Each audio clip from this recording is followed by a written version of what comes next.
to Sheri about storytelling. How does storytelling play a part in the work that you do as an art therapist? I brought a slideshow so that I can help that. And I'm going to stand up if that's okay, because I need to move my body a little bit.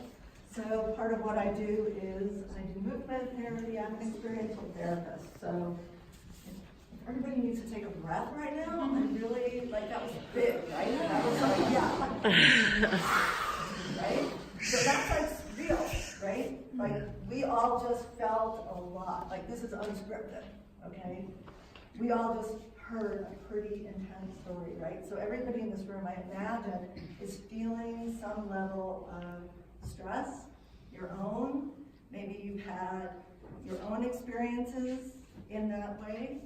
So a really simple thing that I learned, my guided image, just like, you take a deep breath, belly breath, not here, but here, like, hold it for 4 counts, and exhale for 4 counts. And you'll feel like your whole body is going to shift. Can you feel the chi moving through your body? And you can be anywhere and do that, right? Nobody has to know. You can be in a meeting, it's stressful, or you just. And when you do it enough, you don't, your shoulders. So I just put this together just to give you an idea of a little bit of what I do.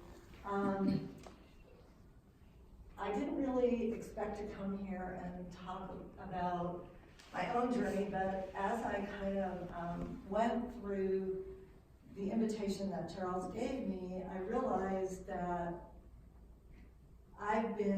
all of us are touched by grief in some way, right? But for myself, I got my PhD in grief. I went on a 7-year grief and loss journey. And it started with my mom dying, divorce. It's the things that you see on those lists, right? And I went through every single one, including getting fired. And the only one I didn't get was incarceration, but I got that over with when I was 17. So, and thankfully underage still. But I got sober in 1991. And so a lot of the ways that I healed myself actually was through doing art and things like that. And AA was great, but it wasn't enough for me. I needed a way to move my feelings up, out, and through.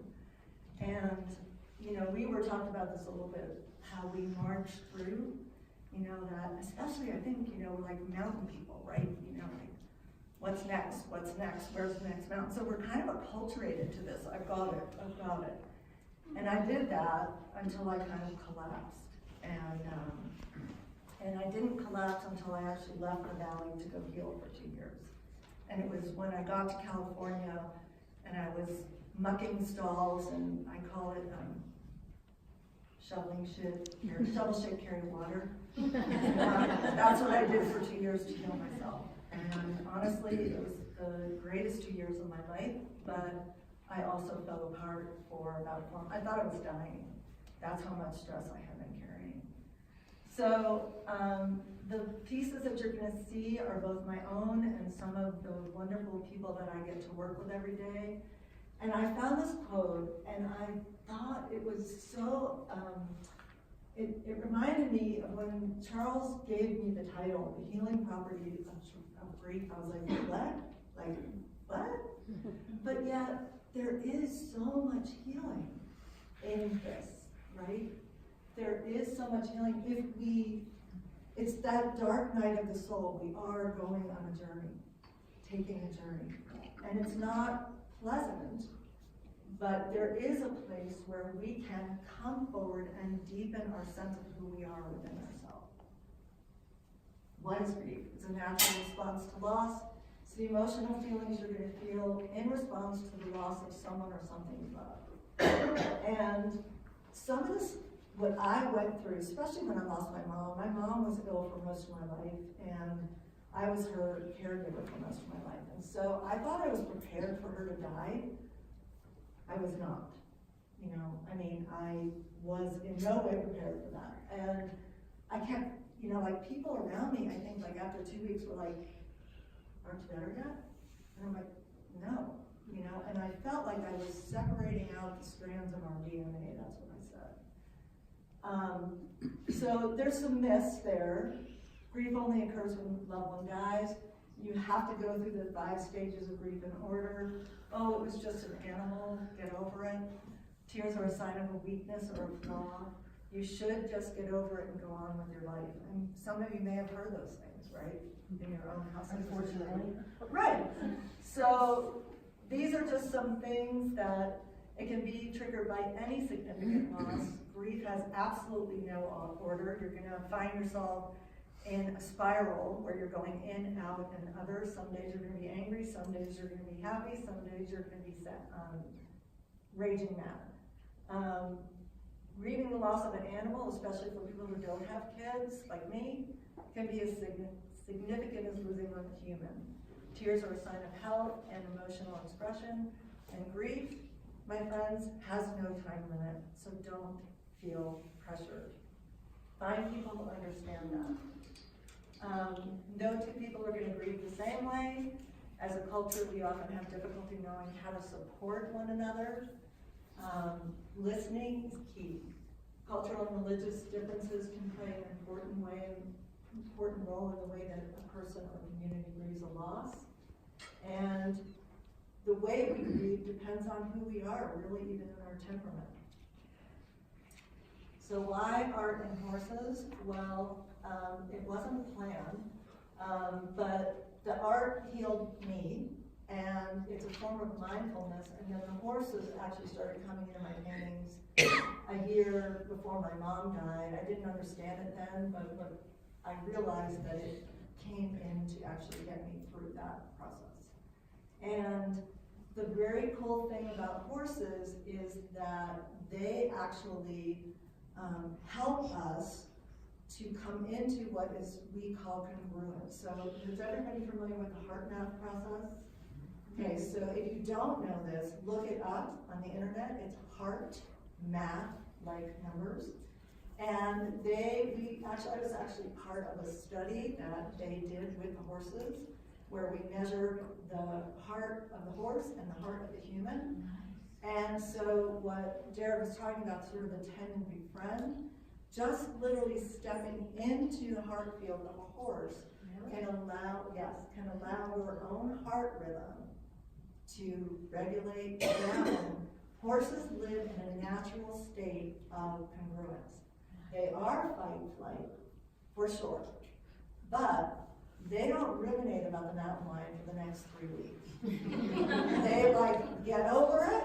They oh my God, mountain lion, run to safety. Okay, look around, gone, back to grazing. So they teach us remarkable skills of emotional agility. They can also tell when we're faking it. They don't like when we're not congruent.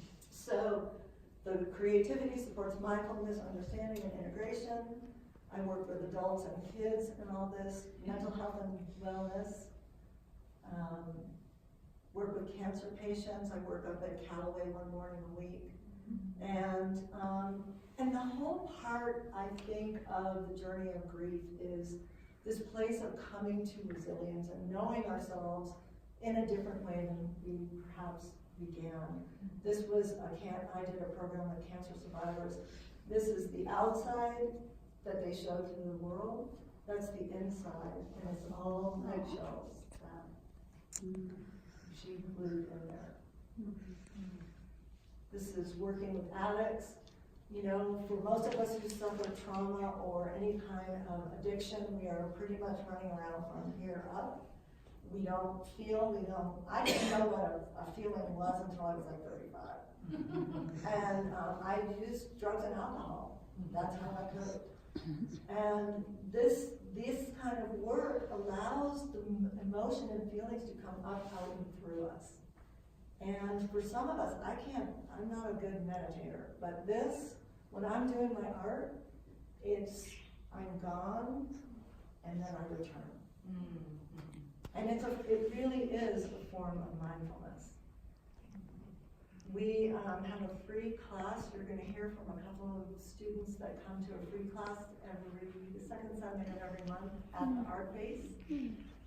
Working with veterans in PTSD. This is a symbol visualization that I created for veterans to help them let go of things that they've never spoken about and then create a personal symbol that they then paint on the horse and then ride off.